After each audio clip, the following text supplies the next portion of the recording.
Madam, 2 रोटी मिल जाएगी खाने के लिए।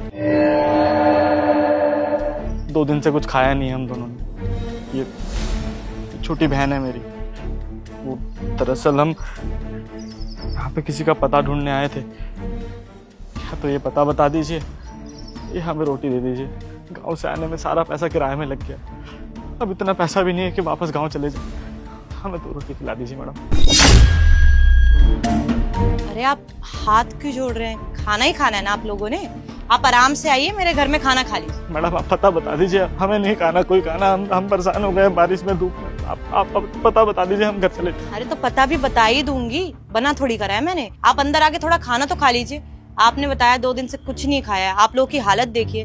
खाना खाएंगे, थोड़ी एनर्जी आएगी, उसके बाद चले जाना इस पते पर। मीन साहब, हम अंदर खाना नहीं खाएंगे, आप हमें बाहर दे दो, हम यहाँ बैठ के ही खा लेंगे। हाँ, आप 2 रोटी ला दीजिए, बस 2। यहाँ कहाँ बैठ के खाओगे आप लोग खाना? बारिश आई हुई है, जमीन गीली है। आप लोग अंदर बैठ के खाना खा लीजिए, फिर उसके बाद चले जाना इस पते पर।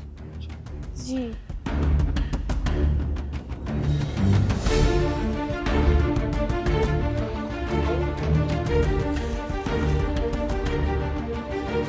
चप्पल उतार के आना था ना। आप दोनों बैठिए, हम पानी लाते हैं।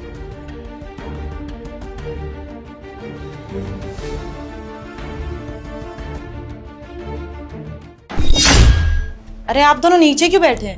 ऊपर सोफे पे बैठिए ना। नहीं, हम ठीक है यहाँ, हमको आदत है ऐसे बैठने का। अरे देखिए, मुझे अच्छा नहीं लग रहा आप लोग जमीन पे बैठे हैं। आराम से सोफे पे बैठ जाइए। नहीं मैडम, आप हमें यहाँ खाना दे दो, हम खा लेंगे। हाँ। अरे खाना बनाने के लिए मैंने बोल दिया है, उसमें थोड़ा टाइम लगेगा। तब तक तो आप लोग ऊपर बैठिए ना। क्या करें भैया, बैठे? बैठ ही जाता हूँ। जी बैठते हैं। बैठिए। तो आराम से।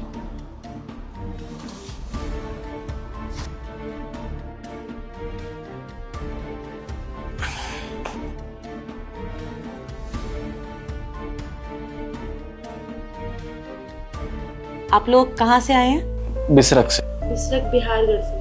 अच्छा, आप दोनों दिल्ली में किस काम से आए हैं? दरअसल इस शहर में हमारे चाचा जी रहते हैं। 2 साल पहले हमको बोले थे कि गांव का जमीन बेच देते हैं और शहर में बड़ा बड़ा बिजनेस खोलेंगे, तुम भी साथ में आ जाना। तो हमने क्या किया, हमने अपना सारा जमीन बेच के उनको सारा पैसा दे दिया। फिर 2 साल वो यहाँ काम किए। हमने उनको बोला फ़ोन करके कि आप हमें अभी बुला लो, कल बुला लो, परसों बुला लो। हमेशा यही बोले कि अभी थोड़ा वक्त लगेगा, तुम फालतू परेशान हो गए, अभी रुक जाओ। फिर हम पिछले साल उनको बोले कि हमारी बहन की शादी करनी है, हमको पैसा का बहुत ज़रूरत है। वो दिन के बाद उनका फ़ोन ही मिलना बंद हो गया। तब से फ़ोन ही नहीं मिल रहा है, पता नहीं क्या हो गया है।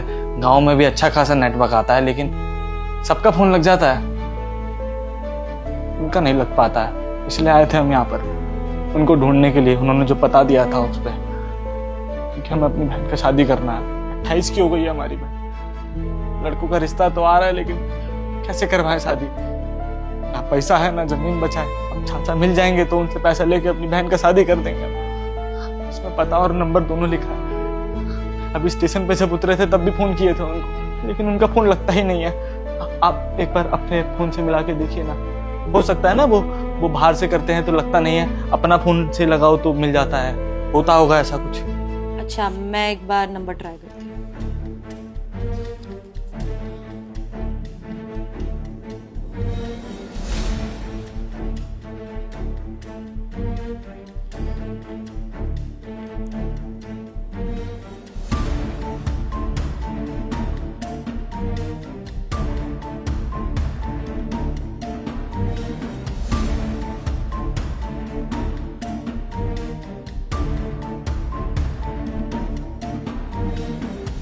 ये एड्रेस और नंबर आप लोगों को किसने दिया? चाचा जी ही दिए थे। वो जब बीच में गांव वापस लौटे थे ना, तो बता रहे थे कि बिजनेस अच्छा शुरू होने वाला है, अच्छा पैसा आएगा, हम लोगों को खूब बड़ा घर मिलेगा, अच्छा से धूमधाम से शादी होगा।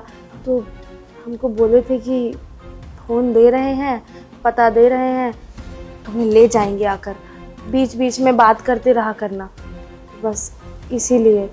पर तब से बात ही नहीं हुआ। वो अपना काम शुरू करने के 6 महीने बाद गांव आए थे, तो उन्होंने हमको ये नंबर दिया और ये पता भी, और हमसे बोले कि तुम चिंता मत करो, तुम्हारी बहन का शादी बहुत धूमधाम से करेंगे और तुमको भी बहुत बड़ा घर बना के देंगे। तब से बस उसी उम्मीद में बैठे हैं। हमारे चाचा का कुछ पता ही नहीं चल रहा।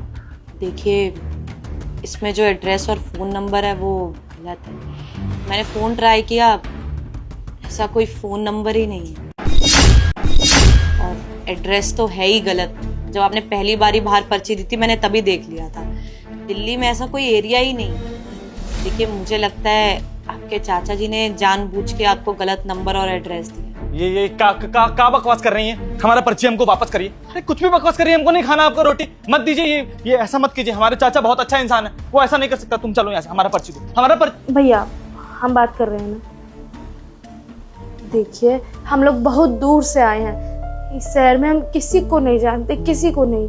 बस इस पता के वजह से आए हैं, पता को लेकर आए हैं। अगर आप ये बोल दोगे कि ये पता है ही नहीं इस शहर में, हमारी आखिरी उम्मीद भी खत्म हो जाएगी। हम पिछले 2 दिनों से भूखे प्यासे ढूंढ रहे हैं इस पते को। आप इस तरह ये ना बोलिए कि ये पता है ही नहीं। आपको पता है, हमारे चाचा बहुत अच्छे हैं। माँ बाबूजी के जाने के बाद चाचा जी ही हैं जो हमको पाल पोस के इतना बड़ा किए। वो तो काम के सिलसिले में जमीन जो बिकवाया, उसको शहर लेकर चले गए सारा पैसा। ऐसा नहीं है कि हमको छोड़ देंगे या गलत पता देंगे। हम उन्हीं के तो बच्चे हैं। हमारे साथ माँ बाप का भी दगा नहीं कर सकते। आप ठीक से देखो, पता यही है। चाचा गलत पता कभी नहीं देंगे। देखिए, आप दोनों भावुक मत होइए। आप भी समझने की कोशिश करिए। मैं झूठ क्यों बोलूंगी आप दोनों से? मैं कभी आप लोगों से मिली नहीं, आप लोगों के चाचा जी को जानती तक नहीं हूँ, तो मैं क्यों ऐसे बोलूंगी गलत नंबर है और गलत एड्रेस है? आप बताइए, आप 2 दिन से ढूंढने की कोशिश कर रहे हैं, अभी तक किसी ने आपको एड्रेस बताया? आपने नंबर भी लगाया, लग रहा है क्या नंबर? क्योंकि ऐसी चीजें एग्जिस्ट ही नहीं करती है। आपके चाचा जी ने जानबूझ के आपको गलत एड्रेस दिया है क्योंकि वो चाहते ही नहीं है कि आप दोनों उनसे मिले। नहीं मैडम, गांव का रिश्ता ना बहुत मजबूत होता है। शहर के लोगों के जैसा नहीं होता है यहाँ का रिश्ता। सब ऐसा मिलजुल के रहते हैं एक साथ में। देखिए, शहर में ना मैं आए दिन ऐसे केसेस के बारे में सुनती रहती हूँ। गांव से लोग आते हैं किसी रिश्तेदार का पैसा लेके और फिर उस रिश्तेदार से कांटेक्ट ही तोड़ देते हैं। आपने भी खुद ही बताया था मुझे कि आप लोगों की पुश्तैनी जमीन है। बचपन से आपके चाचा जी ने ही आपको पाल पोस के बड़ा किया। क्या पता वो बस इंतजार कर रहे हो कि आप बड़े हो और उनके नाम पे जमीन कर दे या जमीन बेच के उन्हें पैसा दे दे। और देखिए ना, आपने जमीन बेची, उनको सब पैसा दिया और गांव छोड़ के वो शहर में आ गए। आप लोगों से ना मिले, ना सही नंबर दिया। अब आप बड़े हैं, बच्चे थोड़ी हैं। आपको वो शहर ला सकते थे, आपके भाई को बिजनेस में डाल सकते थे। ये तो बस बहाने हैं कि बिजनेस हम सेट करके दे देंगे। देखिए, अक्सर जो गांव में मजबूत रिश्ते होते हैं ना, शहर आके टूट जाते हैं। आजकल ना पैसे के सामने कोई रिश्ता नहीं टिकता। कहा होगा भैया, हमारे पास तो कोई दूसरा उम्मीद भी नहीं है। कैसे रहेंगे, कहाँ रहेंगे, कहाँ खाएंगे, कहाँ सोएंगे? हमारे सर के ऊपर छत भी नहीं रहा। क्या करेंगे कुछ समझ नहीं आ रहा हमको। अरे हमको हमारा चिंता नहीं है, हमको चिंता है हमारे बहन का। कब करेंगे इसकी शादी? अरे हम तो सड़क पे भी सो जाएंगे, लेकिन हम अपनी बहन का क्या करेंगे? इसको कैसे सड़क पर सुला सकते? देखिए, आप प्लीज शांत हो जाइए। आप ऐसे रोइए मत। आप पानी पीजिए। अपने भाई को बोलिए ना शांत हो जाए, पानी पी ले पहले। भैया पानी पीजिए। ऐसे हिम्मत हारने से थोड़ी ना चलता है। हमको सब कुछ देखना पड़ेगा खुद। मैं आप दोनों की थोड़ी सी मदद कर सकती हूँ बस। आप कैसे हमारी मदद कर सकती हैं? मेरी एक कंपनी है, वहां पर आपके भाई को कोई जॉब लगवा दूंगी मैं। अगर पढ़े लिखे हैं तो अच्छी पोस्ट पे लग जाएंगे, नहीं तो कोई ना कोई पोस्ट पे तो नौकरी दिला ही दूंगी मैंने। और ये मेरा घर है, मैं अकेली ही रहती हूँ यहाँ पर, तो ऊपर वाला कमरा खाली रहता है। आप दोनों वहां पे रह लीजिए और घर के काम में आप थोड़ी मेरी मदद कर दीजिए। आपको उसके बदले सैलरी दे दूंगी और आपको भी सैलरी मिलेगी। तो कुछ टाइम आप लोग पैसे जमा करना, फिर अपना काम शुरू कर देना। देखिए, मैं बस इतनी सलाह दे सकती हूँ कि अपने चाचा जी के भरोसे मत बैठिए। अगर उनको आपका पैसा देना होता तो कब का दे देते, वो बस देना ही नहीं चाहते।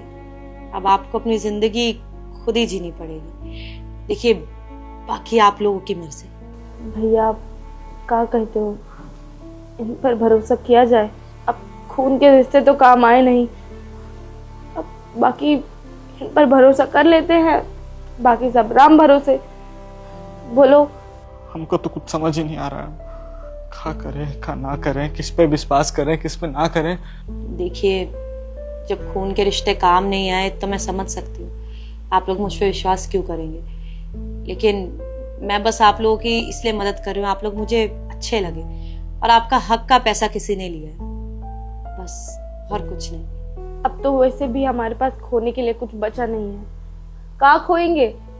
अगर दगाबाजी करेंगी तो कुछ कह नहीं सकते। बाकी काम काम तो चाहिए ही ना, अब पेट पालना है, घर चाहिए, तो कुछ तो करना ही पड़ेगा, कर लेते हैं। शायद तुम ठीक कह रही हो बहन, लेकिन एक बात याद रखना, अगर सच में हमारे चाचा ने ऐसा करा है ना हमारे साथ, कोई पैसा फलेगा नहीं, देखना तुम। चाचा कभी खुश नहीं रहेंगे, कभी नहीं। बहुत बहुत धन्यवाद आपका। अरे नहीं नहीं, आप लोग थैंक यू मत बोलिए, मुझे ऑफिस में वैसे भी जरूरत थी, किसी और को मिलती, आपको मिल गई नौकरी, और घर में तो मदद की जरूरत पड़ती ही है।